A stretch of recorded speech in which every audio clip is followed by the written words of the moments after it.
Hi, I'm Andy. So basically we bought this Champion dual fuel 3500 watt inverter generator, this one right here. And so we're choosing it to run it on propane just because we want to be able to take it in and out of our camper, not run it in our camper, but we want to store it in our camper when we're not there. So we figure with the gasoline, you can smell it and it's just not good. We just got it yesterday, so we're kind of like figuring it out. We did read some directions, so it's not like we're just going through and doing whatever. But one of the things we saw online was people suggested to do an oil change break-in. So basically, part of the break-in is you would put the oil in it, run it for an hour and a half or so, dump that oil, and then when you look at that oil, it will have sometimes a little bit of metal flake in it. And what you're looking to get is, in the end of your oil change and your break-in, you're looking for no metal flake. And when I say metal flake, it's very tiny. Almost looks like the metal flake in a metal flake paint, but even smaller yet. So what we did so far was we've done 2 oil changes. So we ran it once for about an hour and a half, just plain oil, nothing attached to it, just ran it. And we ran it on economy, so it was kind of running slow and quiet. And it is pretty quiet, by the way. And after that, we changed the oil and then put new oil in it and then ran it again for about an hour and a half, maybe 2 hours. I don't know, how long was it? It was about an hour and a half, 2 hours, but that's when we put a small load on it. Yeah, we put a small load on it. So behind me you can see there's a gazebo and we've got a few lights in there. And so we plugged that in, ran that for about, I don't know, an hour and a half of that time. Today, changed the oil, again, put new oil in it, and then hooked it back up to the gazebo, ran the lights in there, and then also ran an air compressor off of it. It was just a small pancake air compressor, like a contractor would maybe use, you know, for doing pin work or something like that. We ran it on standard mode first, turned it on, flipped it on, turned it back off. Everything was fine. It worked really great. I didn't even see the lights dim in the gazebo or anything like that. And then what we did was I flipped it onto economy mode, which is one of the modes on this thing. And that basically just keeps the idle as low as possible until a load comes in, and then it'll increase as it needs to. So we did that. I flipped on the air compressor. It worked fine. I didn't see any real change in the light then either. We tested that a couple different times just to see if we noticed anything. We didn't notice anything. So it seems to handle it really well. And an air compressor is a considerable load, I would think. It's a big motor, just starts off real instantly. So I don't see any issues so far. Later on, we're going to try hooking it to our Road Trek RV, which is basically a van RV. It's got an air conditioner on top. And it's a good size one. It's what's the brand on that? Dometic. It's a Dometic. So it's probably very common. So we're gonna hook it up to that and see how that happens. But first we're gonna do an oil change. But right now what I'm gonna do is I'm gonna show you how to attach the propane tank and get this thing fired up. So the first thing you wanna do is take this little cap off, and there's a quick connect here, and it doesn't pull out. You push it in and then you pop that thing in. Real good. It is cold out here though. Yeah, it's pretty cold out. As you can see, the snow. So I'll try to get out of the light. So you get this thing plugged in, you make sure it's over there, and when you first get this thing will actually be folded down over the top of that. So if you look at it, you're like, I don't see that on mine. You got to fold this up out of the way, and that tells that it's on propane, not on fuel, not on gasoline fuel. So I've run this a little bit, so I'm not sure with propane whether you really have to use this choke, but the first step normally would be flip on your battery, which I've already hooked up. That's something you'll have to do when you get it. You got to hook up the battery. It's not just already hooked up. I pop the choke. Oh, I turn on the propane. That's important. I pop the choke, and then here's your starter switch. So this is kind of electric start. You don't have to pull start it. Pull starter is right here, but no way. If I have that, I'm never going to pull this handle if I don't have to. But anyway, so you flip that on, pull the choke, and it's already been running, so it probably doesn't need this. So I'm going to turn the choke off for me. It's really that easy.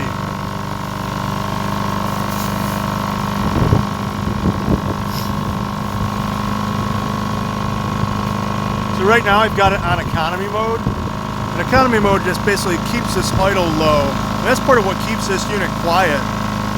When you flip this off of economy, you'll hear that the kind of accelerates. It's still not very loud. Like if you put this on the other side of your vehicle or something like that, and I have a video of that, you don't even hardly notice it. You start to forget about it. So it's fairly quiet. It does sound really loud on the phone, though. Yeah, it sounds loud on the phone. For whatever reason, it sounds real raspy, but it doesn't sound like that in person. So what we're gonna do now, oh, this is how you shut it off, by the way. So you flip this to off, and you notice it doesn't just turn off. Oh, by the way, also, when you start it, you don't need to leave the battery on. You can turn it off. So I shut this off, but it hasn't gone off yet. What we have to do is actually shut off the propane. So you watch how fast it actually does it. As soon as that pressure's gone, it shuts right off. And my question that I don't know if anybody else has the same question. So as you're standing next to it and you detach the hose, do you smell propane? I have smelled a tiny bit. I think it's just kind of wafting out of the hose. But there's not like a pungent smell of propane like you normally get when something's leaking propane. It's like very wispy. It's not very noticeable at all. But anyway, so do you disconnect it just like that? And you put this cap back on, even if you break it, even though I broke mine. That sucks. I wish I wouldn't have done that. But it is so cold out here. My fingers actually hurt. But either way, hook that through something so you don't drag it around. It's kind of a pain in the butt when it's flipping around like a dog tail. But we're going to take this up, attach it to our road track, try a few things, and kind of increase the amount of energy consumption until we see we can get a reaction out of this thing, or any dimming of lights or anything like that. I don't foresee any of that. Actually, I kind of have a feeling 3,500 watts, I think this thing's going to perform really well, but we'll see. But first we're going to show you how to change oil. Oh yeah. Okay, I'm going to show you how to change the oil now. And basically, that's part of our process of breaking the motor in. We bought some pretty inexpensive oil at first to do the break-in, but we're going with this because this 5W30 synthetic was kind of what's recommended for most all temperature ranges. So I thought that'd probably be the best thing to put in it for the long term. And then we can check this later on just to see how it's doing, just judging by the color. One of the other things that we did do during the break-in process, and I thought maybe this was important, maybe it wasn't, I don't know, but I've seen it. This stuff, we put a little tiny bit of this stuff in the spark plug hole, just enough where it would wet the rings, kind of float over, you know, around the piston head and kind of wet the rings.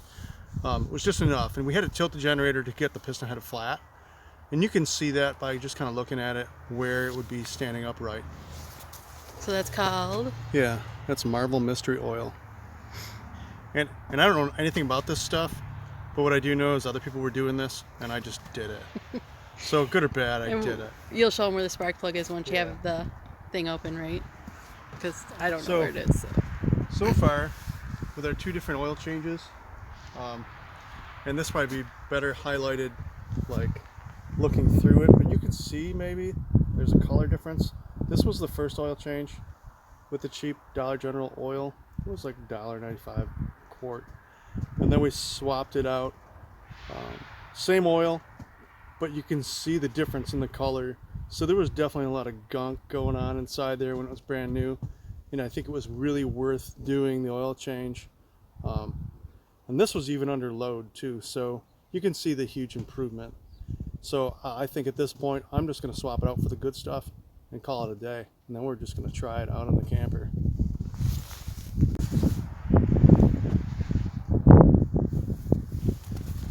All right, so to get at the oil dipstick and the filler area, the oil filling area, you got to take this cover off.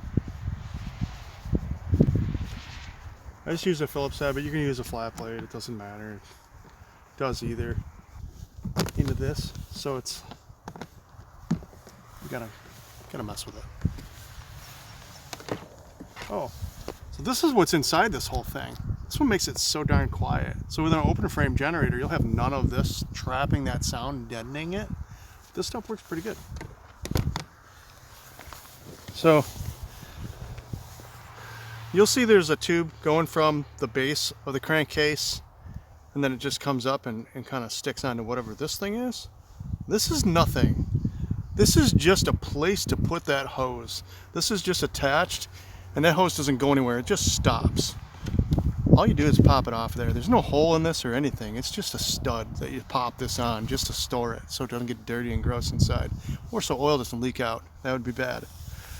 This is your dipstick. Yeah, I'm getting it. I can't see my phone. Anyway, have some of these shop towels handy, or paper towels or something, because it does get a little bit messy. So you pull this out. You can see I got plenty of oil. That's where you want it to be. That's at full right there. So that's where I'll put the oil in, using this ridiculous funnel, because it's impossible to pour oil in there. You need something like this. So be ready before you leave the store. Find something, because you'll just be back to the store. So this is actually the drain. So the only reason why I took this off is to let air go in there, so it'll allow the oil to come out, because this is kind of a small hole. And if you know, like, fluids don't like to travel through things if there's any kind of vacuum. So you could just leave it sitting in there just so not to lose it.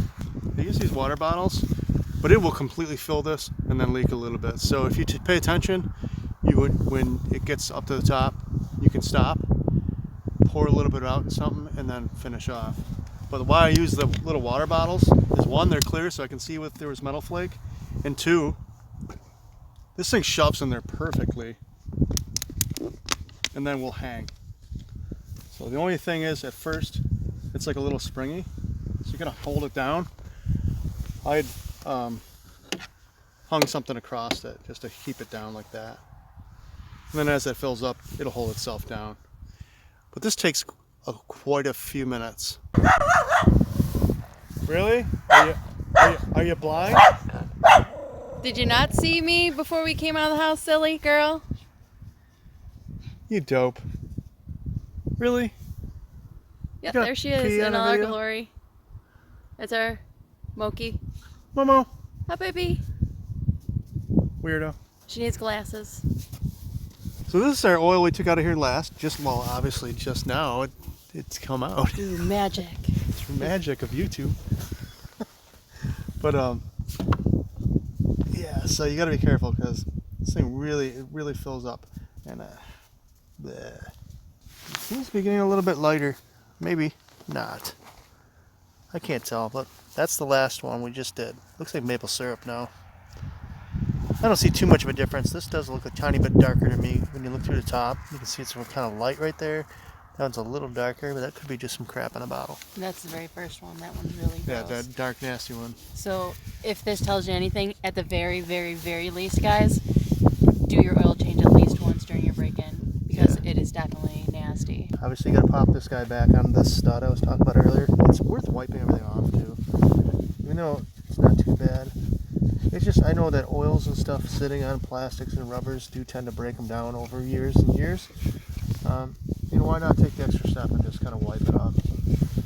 I think it's worth it. So now would be a good time to talk about the metal magnet one. Oh yeah, so we did ourselves a huge favor and we purchased this guy, and this is it's a WEN, and it's 55201, and that's the model number of it, so it actually is on here.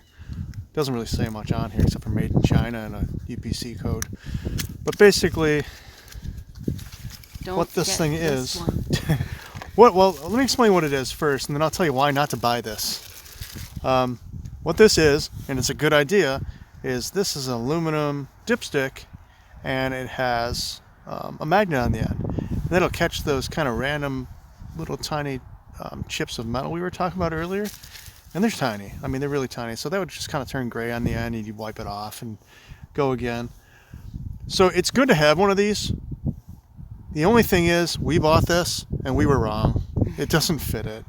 And it's not that it's not any shorter than all the other ones that actually don't work exactly right with the Champion, because the Champion stick is, I'll show you, quite a bit longer. That's a huge difference. But we figured, hey, it's still going to pick up metal, so why not? But the difference is between the threads. This is actually a smaller diameter than the actual one. So this doesn't work. We do have one coming, and it'll be here in a few days, so we will let you know how that one works. And if it's the one for this exact generator, we'll let you know. Hoping that it fits my Harbor Freight generator. The next thing we got to do is take this guy out. And I set it over here all the time because it just stays put and doesn't go anywhere. So here's my one trick that I'll share with you. If it's cold out, do this. Because it'll pour a lot faster and get through this stupid tube. When it gets really cold, it does not want to go through that tube, and then you're standing out here in the freezing cold for way too long.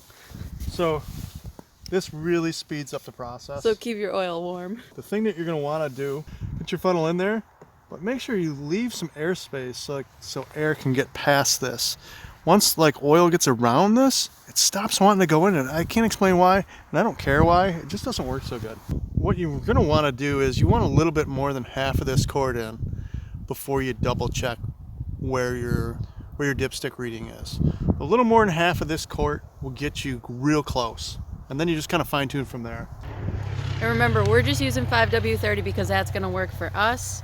You guys look at the temperature range on your directions and decide which one's going to be best for you. We are going to be traveling, so we wanted something that works in all temperatures.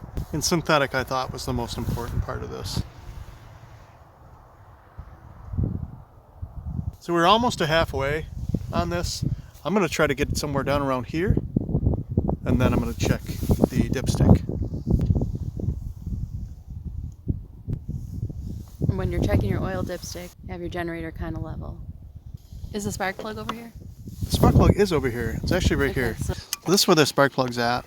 I unscrewed this before we ever even did anything, and then we put a little bit of this in it. It was just a tiny bit, just enough to cover the top of the surface of that piston head. Then we had to tilt the thing up on edge to get that piston to stand upright so that oil would kind of seat around. And then when we had this out, we slowly pulled the starter cord just to kind of cycle that piston a little bit.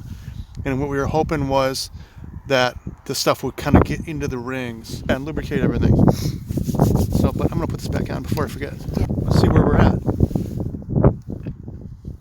It's not like a car dipstick. You can't just pop it in there and pop it back out. You have to thread it all the way in till it stops, back it all the way out. It's a big pain in the butt. okay, I'm going to make the camera stop shaking. Sorry, guys. All right. Ha ha ha. So, yeah, we got oil all the way up here.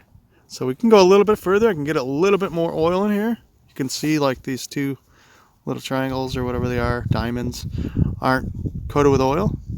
So I want to put just a tiny bit more in.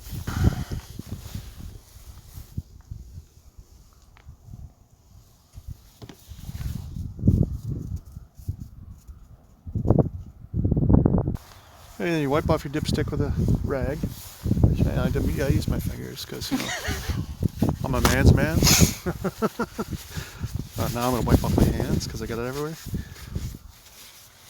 But so it's nice and clean. You can see that you can clearly, visibly see all of this stuff, all these little diamonds.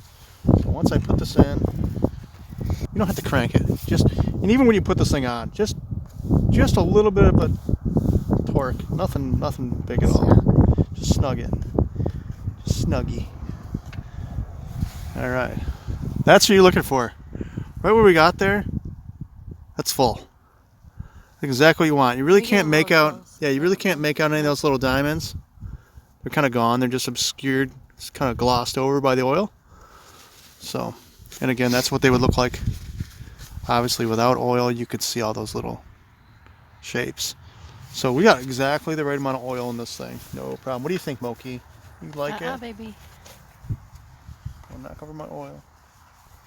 So, before we close this up, you want to make sure that this is snugged up. You want to make sure that this hose is back on this stud. Remember, it goes just like that. But you want that on there because otherwise oil comes out. And then do a light wipe off of everything that might have got a little little oil on it. Just don't want any oil in there if you don't need it. And that's it. You put this cover back on. It's got these little tabs here. They fit into these. It's pretty self-explanatory.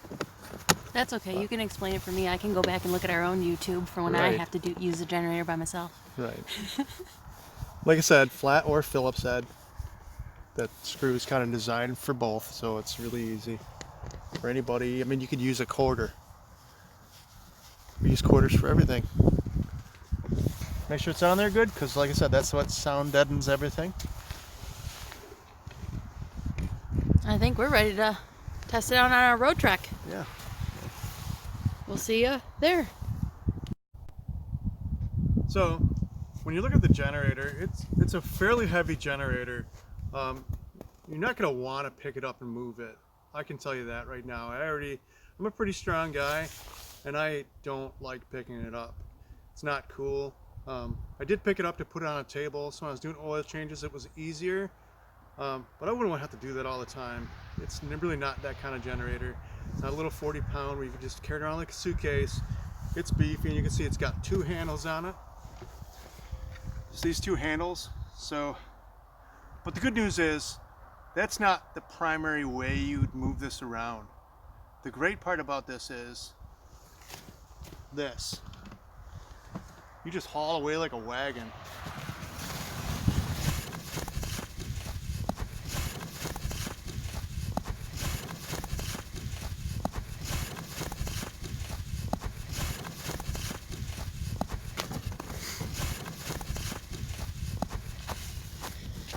Okay guys, this is our road track. It's a road track 200 versatile.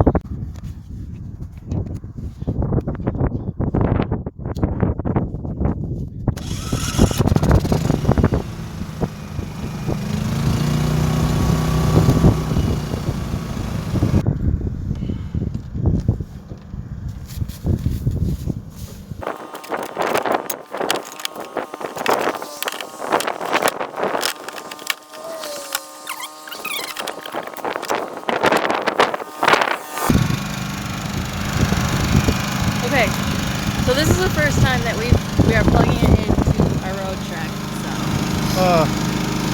Oh yeah. We don't need the pigtail. Or is that what it's called? I think so. I'm gonna put it on regular until we get it all hooked up. Okay.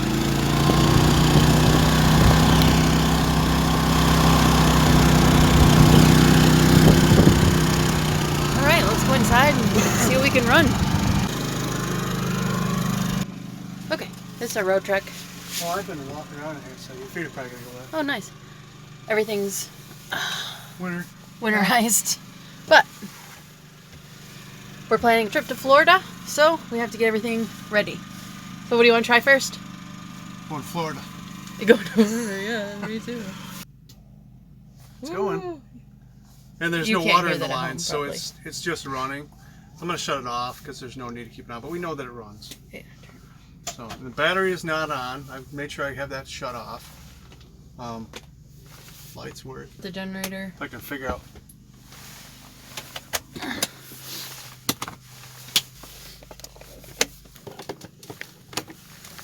So you guys know home. It's right outside the window here. And it's running. It's running right now. It's noticeable, a little bit, but do I notice it like loud or anything? No, it's background noise. I wouldn't even know it was running if I didn't know. So. Here's the other thing. The other thing is that right now it's on economy. But right now we've got all the lights on. The only thing we really have left is like turn on TV, run the microwave. We do not run our refrigerator on electric, so it doesn't matter. We just run propane because it's awesome.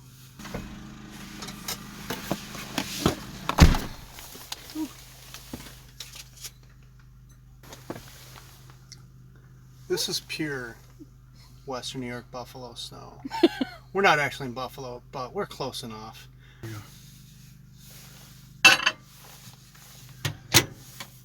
Frozen dinner. Let's click that one. Wow. Oh, okay. I did hear the generator really ramp up. It is on economy. I thought you said you were turning it off economy. No, it says turn on economy. Oh, okay. So we have the generator on economy. Microwave's going. Let's try it. All right, put it on. What can I do? Actually, want me to turn the fan on first? Yeah, sure. Oh, sorry about the shaky video there. Well, I don't have to look to see what's on. It's obviously on. I'm going to turn the air conditioner. Okay, here I'm goes. a little scared because I'm still on economy.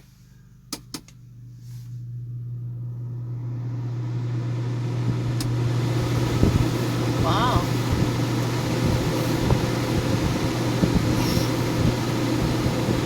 The lights didn't flicker or anything. Oh, awesome. It does what we need it to do. Yep. That's exactly what we needed. You know, we're running that. I guess it's not on economy. Want me to turn the microwave Yeah, back try on? the microwave with it. Now, I wouldn't suggest this, but hey, let's see what we got here. Wow.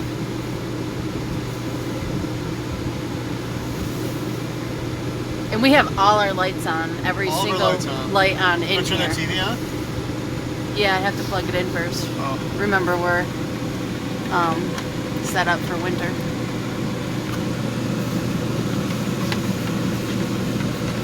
Ooh, I have this. I can turn this guy on too, or Oh, man. above the stove vent. Okay.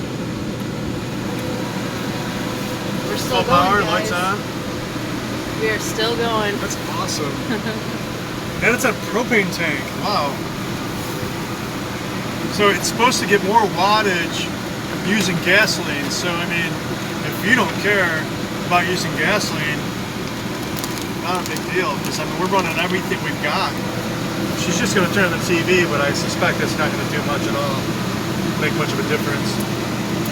The microwave's still going. Air conditioner's going. The overhead vent's going. All right, let's see what we got with this TV. Sure Right this here's is the plugged light. in? Turn Is it it on. on? There we go. Now it's on. Oh, it is on. It's running. I don't want to get. So the TV's going. TV. Over the range vent. The microwave. You can see it counting down. All of our lights. And our air conditioner. And it's getting cold in here. We did not install the soft start. That was going to be our next thing. Yeah, turn that off. If the generator didn't do what we needed it to do, our next thing was going to be the soft start. But we wanted to test it out first to see if we had to do that or not. Did our snow melt? I don't know. Oh yeah, it did.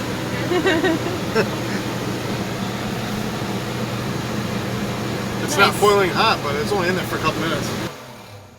All right, I think we can shut down. This is what we wanted it for. Holy cow. Holy cow, guys. We didn't have to do anything special. We just hooked it up and everything worked. This is going to do exactly what we needed to do. I mean, I'm hoping it's going to be hot in Florida, and I'm hoping we have to use the air conditioner. If we don't, that's fine too. But just fantastic. And I think, what did we pay with the Good Sam's? We did thing? get ours. We got ours from Camping World, and we ended up paying $1,000, somewhere right around that 1,044 mark. I'm not sure the exact, but we got it on sale. It was definitely a sale. I'm pretty happy with the quality of the thing. I mean, it seems like it's real good. And guys, definitely do the break-in. Do it. 100% do it, because I saw the difference between the oil at the end and the oil at the beginning. And you don't want that nasty oil in there for the years and years, because you know what? Most people likely never even do an oil change. They might top it off, but the whole change process is a pain in the butt. But just do it. And especially during that break-in period, you want to do it. We did it all in one day. Basically, we had to do it in 2 days because it got dark and it was cold. Totally worth it. Totally worth it. And your oil is supposed to be changed after that every 100 hours. Yeah, that seems a little absurd, but I'm going to do it. Yeah, we are. So that's our opinion on the Champion generator, and we'll talk to you later. Bye.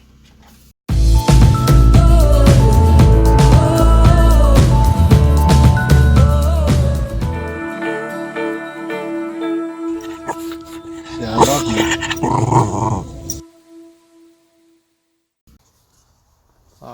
Obviously, get your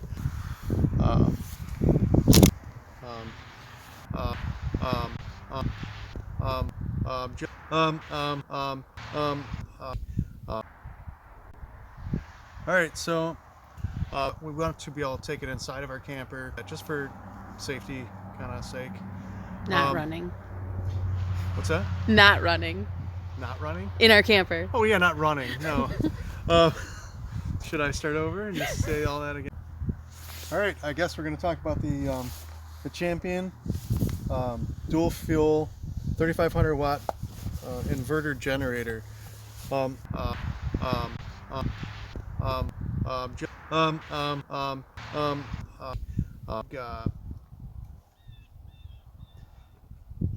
Rooftop air conditioner? It's a road check RV with a big air compressor. No, it's not an air compressor, it's an air conditioner. From a propane tank, not attached. I'm going to show you how. The thing I really like about this, intentional, but and I broke it. So that's the real part is this.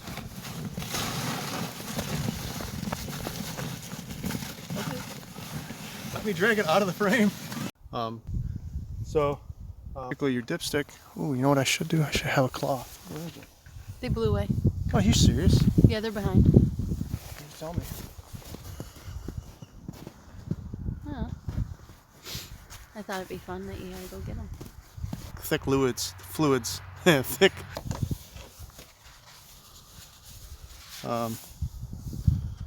So the thing is, you want to do, it's not like a car dipstick.